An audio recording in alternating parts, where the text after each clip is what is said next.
Class 9th chapter 10 gravitation.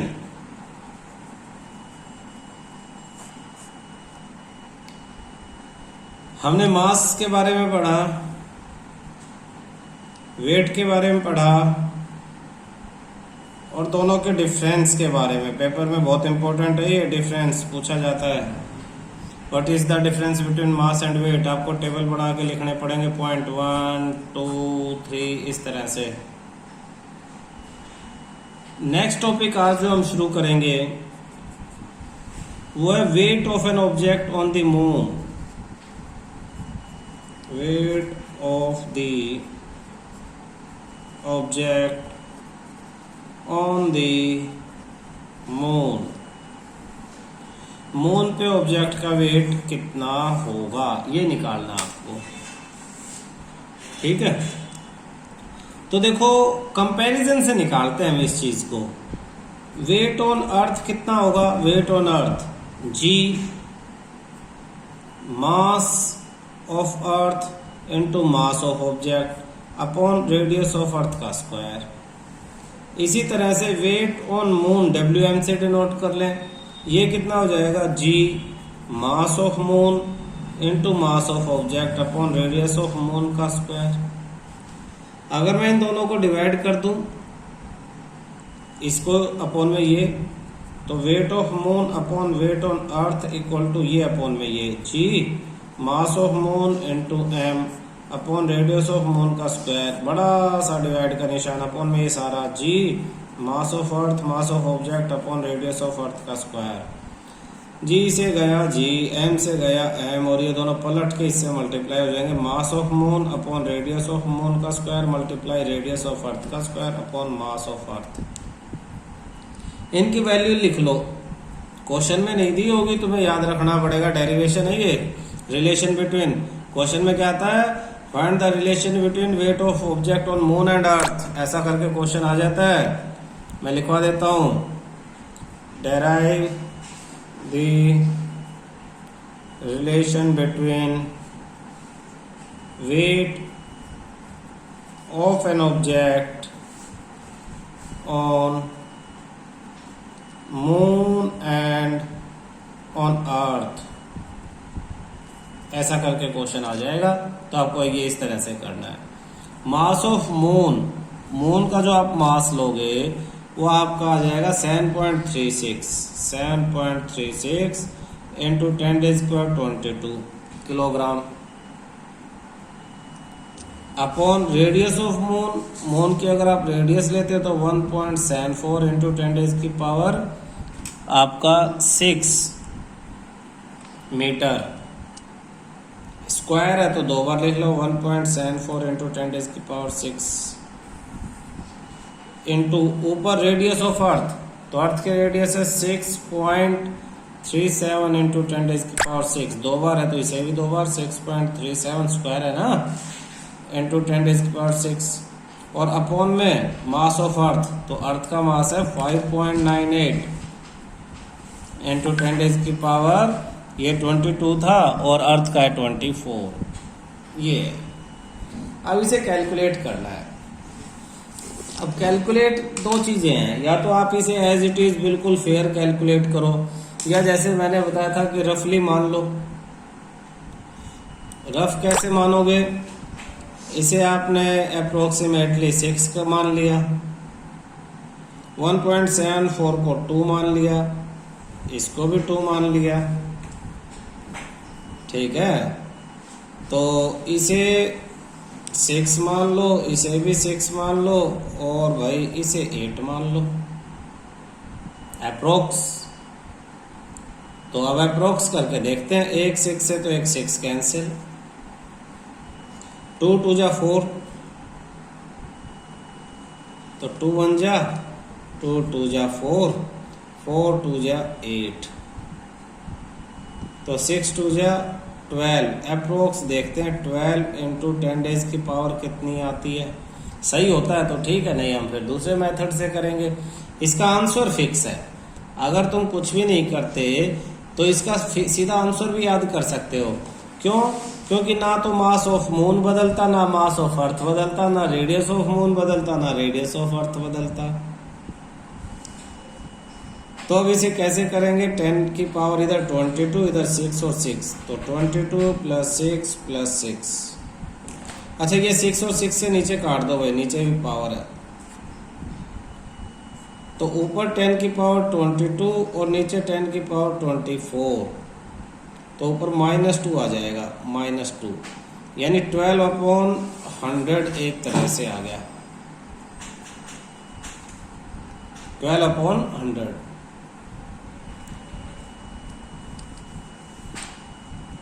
Point में निकाले तो 0.12, रेशो में निकाले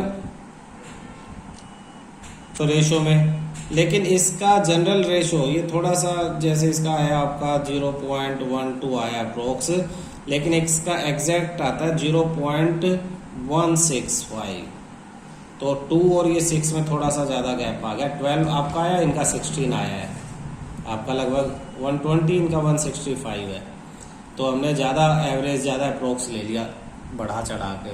इसे 6.4 ले लेते, इसे भी 6.4 ले लेते, इसे 6 ले लेते, तो ऐसा करके कुछ इसे 7.4 ले लेते।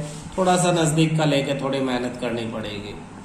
अदरवाइज अब आप इसका सीधा आंसर याद रखो, 0.165 ये 1/6 के इक्वल है। इसका मतलब क्या है? 1/6 का मतलब किसके बराबर आया था? ये weight on moon upon weight on earth. ये उधर ले जाए वेट ऑन अर्थ, तो weight on moon equal to 1/6 of weight on earth. ये अर्थ उधर चला जाएगा, तो weight on moon equal to 1/6 weight on earth. ये रिलेशन है, ये वाला स्टेटमेंट में ऐसे लिखेंगे। यानी अगर आपका अर्थ पे वेट 60 है तो मून पे 1/6 इंटू 60 यानी 10 ही रह जाएगा। अर्थ पे अगर आपका 60 वेट है तो मून पे कितना रहेगा? सिर्फ 10। अच्छा, मास दोनों पे सेम रहेगा, ध्यान रखना। Mass on moon equal to mass on earth, दोनों आपका मास मून पे और अर्थ पे सेम रहेगा। क्यों? मास कभी चेंज नहीं होता। क्लियर है? तो ये 1.6 याद रखना, ये रिलेशन याद रखना। वैल्यूज हल्की हल्की याद कर लेना इन्हें, कभी टीचर दे देते, नहीं देंगे तो आपको खुद लिखनी पड़ेंगी। आपका एग्जाम्पल है 10.4, एग्जाम्पल 10.4। तो एग्जाम्पल 10.4 क्या कहता है? Mass of an object is 10 kilogram. What is its weight on the earth? What is its weight on the earth? Earth पे इसका वेट कितना है? सॉल्यूशन, मास कितना दिया? 10 किलोग्राम। वेट क्या है? एक तरह से फोर्स है। फोर्स का फार्मूला ma होता है। a यहाँ पे g हो जाएगी, तो weight is equal to mg, यानी मास कितना? 10, g की वैल्यू 9.8, दोनों का मल्टीप्लाई कर दे तो 98 न्यूटन वेट। ऐसा यूनिट वेट की वही है जो फोर्स की होती है। वेट इज अ फोर्स, तो 98 न्यूटन। एग्जाम्पल 10.5। तो 10.5 क्या कहता है? An object weight 10 newton. अब वेट दे दिया ऑब्जेक्ट का 10 newton. When measured on the surface of earth, weight on earth, earth पे दिया है 10 न्यूटन। वेट 10 न्यूटन है अर्थ पे, और इसने क्या कहा है? When measured on surface of the earth, what would be its weight when measured on the surface of moon. तो इसका वेट पूछा है कहाँ पे? मून पे। तो कितना आसान है, अभी अभी हमने रिलेशन किया था सॉल्यूशन कि weight on moon equal to 1/6 weight on earth. तो वेट ऑन अर्थ की वैल्यू रख दो, weight on moon equal to 1/6 multiply 10, तो ये हो गया 10/6, यानी 5/3। 5/3 को अगर कैंसिल आउट करेंगे तो पॉइंट में आ जाएगा कितना? 3 1 जा 3, 2 0, 3 6 जा 18, 6 6 करके 6 7 राउंड ऑफ करके लिख देंगे। और न्यूटन, ऐसा यूनिट का ध्यान रखना, न्यूटन, ये आपका आंसर है। बस खत्म। अब क्वेश्चन थोड़े से बड़े कर लेते हैं। क्वेश्चन आपका ये एग्जाम्पल 10.2 ले लेते हैं। बैक एक्सरसाइज के क्वेश्चन करते हैं बेटा। तो क्वेश्चन फर्स्ट बैक एक्सरसाइज में फर्स्ट कहता है how does the force of gravitation between two object changes when the distance between them reduces to half. बहुत इंपॉर्टेंट क्वेश्चन है, ऐसे क्वेश्चन पेपर में आते ही आते हैं। ध्यान से समझना। ग्रेविटेशनल फोर्स का क्या फॉर्मूला है? F is equal to ji m1 into m2 upon r square. इसको अगर हम अलग अलग स्टडी करें तो F डायरेक्टली प्रोपोर्शनल है m1 से, यानी m1 में कोई भी चेंज आएगा, एक ऑब्जेक्ट के मास में कोई चेंज आएगा, उतना ही चेंज फोर्स में आएगा। बाकी किसी में कोई चेंज ना है, सिर्फ मास डबल हो जाए तो फोर्स भी डबल हो जाएगी, मास ट्रिपल तो फोर्स भी ट्रिपल, मास 4 टाइम तो फोर्स भी 4 टाइम्स। पहला ये याद रखो। दूसरा F प्रोपोर्शनल टू m2। अगर मास सेकंड ऑब्जेक्ट के मास में भी कोई चेंज आएगा तो फोर्स में भी उतना ही चेंज आएगा। सेकंड ऑब्जेक्ट का मास आधा हो जाएगा तो फोर्स भी आधी हो जाएगी। थर्ड बहुत इंपॉर्टेंट चीज करवा रहा हूं, इस पे बहुत सारे क्वेश्चन बनते हैं, सबको मैं एक ही साथ निपटवा रहा हूं। F proportional to m1 into m2। इसका मतलब क्या है? दोनों के मल्टीप्लाई के प्रोपोर्शनल है। एक ऑब्जेक्ट का मास डबल हो जाए और दूसरे ऑब्जेक्ट का ट्रिपल हो जाए तो इसका डबल इसका ट्रिपल, 2 इंटू 3 6, फोर्स 6 टाइम हो जाएगी। फोर्स क्या हो जाएगी? 6 टाइम। दोनों के प्रोडक्ट के प्रोपोर्शनल है m1 इंटू m2 के। और fourth force inversely proportional to 1 upon distance, उन दोनों के बीच का डिस्टेंस का स्क्वायर, आर स्क्वायर या डी स्क्वायर लिख लो। यानी अगर डिस्टेंस देखो इस क्वेश्चन में क्या दिया हुआ है, object change when the distance between them reduces to half. Distance जो है वो आधा हो जाए, जितना था उसका आधा। पहले डी था, अब हाफ ऑफ डी हो गया। तो फोर्स क्या है? इसके स्क्वायर के प्रोपोर्शनल है, तो इस आधे का स्क्वायर कर दो, हाफ का स्क्वायर, डी मत लो, डी को छोड़ दो। सीधा सीधा आंसर बता रहा हूँ, हाफ का स्क्वायर तो 1/4। तो आंसर क्या हो जाएगा? आंसर हो जाएगा फोर्स रिड्यूसेस टू 1/4 टाइम। नई फोर्स 1/4 हो जाएगी। जैसे पहले अगर 100 थी तो नई वाली 1/4 यानी 25, उसका फोर्थ टाइम 25 रह जाएगी। कब? अगर डिस्टेंस आधा हो गया। कैसे? F proportional to 1/r square. F proportional to 1/r square. तो इसमें लिखेंगे force reduces to 1/4 times, 1/4 time force reduce हो जाएगी। अब इस पे क्वेश्चन कैसे कैसे बनते हैं इसको देख। आपको क्वेश्चन 1 के बाद क्वेश्चन 6 देखो डायरेक्ट। क्वेश्चन 6 में बहुत सारे पार्ट दे रखे हैं। What happened to the force between two object. Same यही क्वेश्चन है कि फोर्स कितनी होगी, ऐसा पूछा है। केस फर्स्ट दे रखा है, उसमें फर्स्ट में वो कह रहा है mass of one object is double. तो पहले वाला लगेगा मास ऑफ वन ऑब्जेक्ट, ये डबल हो रही है। अगर इसका मास डबल हो रहा है तो फोर्स क्या होगा? वो भी डबल। सीधा सीधा हम इससे याद रखेंगे। तो answer force will be double, will be doubled, force भी डबल हो जाएगा। Second, distance between the object doubled. Distance between the object is doubled, distance double हो जाएगा। तो 1 ये आर जो है ये डबल हो जाएगा। देखो यहां जल्दबाजी में ये गलत हो गया, उसने कहा डिस्टेंस हाफ होगा, डिस्टेंस हाफ, तो फोर्स 1 डिस्टेंस होती है। तो हाफ 1/हाफ का स्क्वायर, तो 1/4 पलट के हो जाएगा 4 टाइम्स। अगर डिस्टेंस आधा हो जाएगा तो आधे को पलट दो, क्योंकि 1/r स्क्वायर इनवर्सली प्रोपोर्शनल है। तो 1/4 का इनवर्स हो जाता है 4 टाइम्स। तो force increases to 4 times, increases 4 times, 1/4 नहीं 4 टाइम होगा, पहले आधा होगा। यहां से ध्यान है, इसने कहा यहाँ डिस्टेंस डबल हो जाएगा। डिस्टेंस डबल तो फोर्स क्या होगा? फोर्स 1 डिस्टेंस डबल है, नीचे डी 2 हो जाएगा 2, तो इसका स्क्वायर यानी 1/4। तो force becomes 1/4 times. Force distance double होने से 1/4 होगा। थर्ड क्वेश्चन ये पूछता है mass of the both object is double. दोनों मास डबल, यानी m1 भी डबल और m2 भी डबल। तो ये भी 2 और ये भी 2, 2 into 2 4 times, force becomes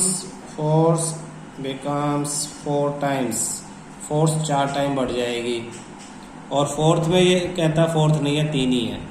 अच्छा, इन्हीं क्वेश्चंस को, ये तो मैंने डायरेक्ट इससे करवाए थे, अगर ये आपको शो करना है तो कैसे शो करोगे वो समझाता हूँ।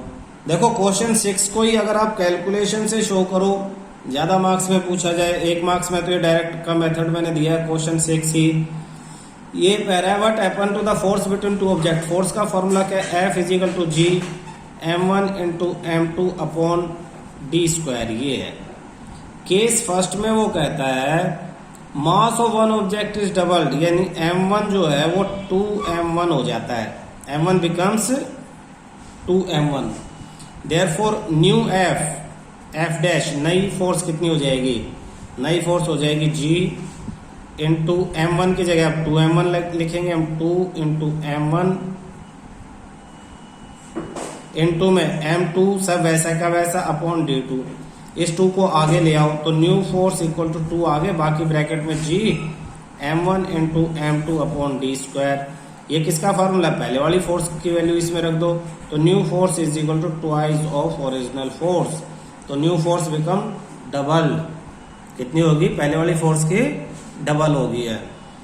अब सेकंड इसने क्वेश्चन में कहा है डिस्टेंस बिटवीन ऑब्जेक्ट डबल, जो डिस्टेंस है वो पहले डबल हो जाता है, और इसी में एक पार्ट में, सेकंड पार्ट में इसने कहा है कि डिस्टेंस ट्रिपल भी हो जाता है। तो पहले में डिस्टेंस 2D हो जाएगा, नया डिस्टेंस 2D, और थर्ड में जो नया डिस्टेंस है वो 3D हो जाएगा। तो न्यू फोर्स, फर्स्ट में new force F is equal to G m1 m2 upon नए डिस्टेंस का स्क्वायर यानी 2D का स्क्वायर। तो इसे सिंप्लीफाई करेंगे तो हो जाएगा G m1 m2 upon 4D square. ये 4 को बाहर ले लो, 1/4 रहेगा, और ब्रैकेट में क्या रहेगा, G m1 m2 upon D square. ये किसका फॉर्मूला, फोर्स का, तो ये हो जाएगा new force equal to 1/4 times of previous force. तो 1/4 ये आपका आंसर हो जाएगा, 1/4 टाइम्स, 1/4 टाइम्स, ये आंसर है। क्लियर। थर्ड वाले में जब डिस्टेंस ट्रिपल होगा तो डिस्टेंस ट्रिपल सीधा सीधा आंसर देंगे, तो इसका रेसिप्रोकल, डिस्टेंस के रेसिप्रोकल यानी 1/3, और इसका भी स्क्वायर, तो ये हो जाएगा 1/9 टाइम्स। ये सीधा सीधा आंसर है, क्योंकि हमने पीछे भी क्या पढ़ा था कि force inversely proportional to distance का स्क्वायर। तो ट्रिपल का इनवर्सली प्रोपोर्शनल 1/3, उसका स्क्वायर 1/9, तो 1/9 टाइम्स। करेंगे कैसे, new force equal to G m1 m2 upon new distance यानी 3D होल स्क्वायर। तो ये हो जाएगा G m1 m2 upon 9D square, 1/9 common ले लेंगे, तो ये हो जाएगा आपके पास G m1 m2 upon D square. तो ये न्यू फोर्स है, तो new force equal to 1/9 of original force, तो 1/9 टाइम्स आपका आंसर आ गया है। कोई दिक्कत इसमें। क्वेश्चन सेकंड कहता है gravitational force act on all object in proportion to their masses. कि जो ग्रेविटेशनल फोर्स है, ग्रेविटेशनल फोर्स वो प्रोपोर्शनल होती है उनकी मास के, है ना, उन ऑब्जेक्ट के मास के प्रोपोर्शनल है। तो ये हमें मालूम है, यही क्वेश्चन सेकंड में उसने कहा है। आगे कहता है why then a heavy object does not fall faster than a light object. अब ये एक बात है, मैंने भी शुरू में तो विश्वास नहीं किया था जब मैं पढ़ता था, फिर हमने प्रैक्टिकल भी करके देखा, तुक्के लगाए, फिर मान लिया लास्ट में। तो मान लो फर्श पे खड़े हो और ऊपर छत पे 10 मंजिल ऊपर छत पे खड़े हो, यहां से 2 चीजें नीचे डालते हो, एक बिल्कुल छोटा सा पत्थर और एक बड़ा पत्थर, दोनों नीचे आ रहे हैं, फेंका नहीं आपने, जस्ट डाला है, फ्री फॉल, दोनों ही फ्री फॉल है। तो दोनों नीचे सेम टाइम पे आएंगे या डिफरेंट टाइम पे आएंगे, छोटा पत्थर बड़ा पत्थर, दोनों नीचे सेम टाइम पे आएंगे बेटा, सेम टाइम। और अगर तुम यहां से छोटा सा कागज का टुकड़ा डालते हो या किसी पक्षी का पंख डालते हो, पंख बहुत फैदर, या किसी पेड़ का पत्ता डालते हो तो भी ये सेम टाइम पे आने चाहिए, लेकिन तुम देखते हो कि ये बहुत देर में आते हैं। क्यों? क्योंकि इन दोनों चीजों को एयर रेजिस्ट करती है, एयर रेजिस्टेंस, हवा रोक लेती है। बीच में हवा के मॉलिक्यूल ये इतने हल्के हैं कि हवा के मॉलिक्यूल इनसे टकराते हैं, एयर में जो मॉलिक्यूल और वो इन्हें रोक लेते हैं। लेकिन अगर यहाँ पे वैक्यूम हो, क्या हो? वैक्यूम, एयर ना हो। आप अगर गूगल पे टाइप करोगे तो ऐसे एक्सपेरिमेंट बहुत साइंटिस्ट ने किए हैं। मैं भी फेसबुक पे देख रहा था तो उस पर अचानक आया हुआ था कि वैक्यूम वाला बड़ा सा चैम्बर था, उसमें एक फेदर, एक पंख बिल्कुल ऐसे बड़ा हल्का और एक पत्थर को एक साथ फेंका, दोनों नीचे एक साथ नीचे आए, पत्थर और पंख या कागज का टुकड़ा। तो एक साथ क्यों नीचे आए? क्योंकि वहां पे हवा नहीं है रेजिस्टेंस के लिए, एयर रेजिस्टेंस वहां पे नहीं है। तो फिर बड़ा पत्थर और छोटा पत्थर, अब कहने वाली बात क्या है कि ग्रेविटी फोर्स प्रोपोर्शनल मास के प्रोपोर्शनल है। अब ये मास, छोटा मास हो या बहुत बड़ा हो, यानी सपोज 1 ग्राम का छोटा पत्थर हो या 1000 किलोग्राम का बड़ा पत्थर हो, दोनों सेम स्पीड से अर्थ पे क्यों आते हैं? सेम स्पीड, ये असली क्वेश्चन है। जब फोर्स मास पे डिपेंड करता है तो दोनों सेम स्पीड से नीचे अर्थ पे क्यों आते हैं? भाई इस पे ज्यादा फोर्स लगेगी तो इसे ज्यादा स्पीड से आना चाहिए, ऐसा ही है ना। इस पे कम फोर्स लगेगी, इसको कम स्पीड से आना चाहिए। तो एक्चुअली है क्या? इस चीज को समझने के लिए आपको समझना पड़ेगा कि स्पीड जो है वो फोर्स पे तो डिपेंड ही नहीं करती, स्पीड तो डिपेंड करती है एक्सेलरेशन पे। किस पे? एक्सेलरेशन। और एक्सेलरेशन फ्री फॉल में, फ्री फॉल, जब फ्री फॉल होता है तो ये एक्सेलरेशन ही acceleration due to gravity G हो जाती है, जी कहलाती है एक्सेलरेशन ड्यू टू ग्रेविटी। हम दोनों केस में, 1 ग्राम वाले ऑब्जेक्ट के केस में और 1000 ग्राम वाले केस में, दोनों केस में एक्सेलरेशन निकालते हैं। First case, case 1, acceleration F is equal to ji m1 m2 upon D square. ये m1 क्या है? Mass of earth. d क्या है? रेडियस ऑफ अर्थ का स्क्वायर। और ये m2 क्या है? m2 है mass of object, m small m, mass of object, वो ऑब्जेक्ट जिसपे फोर्स लगी हुई है, जो नीचे गिराई हमने।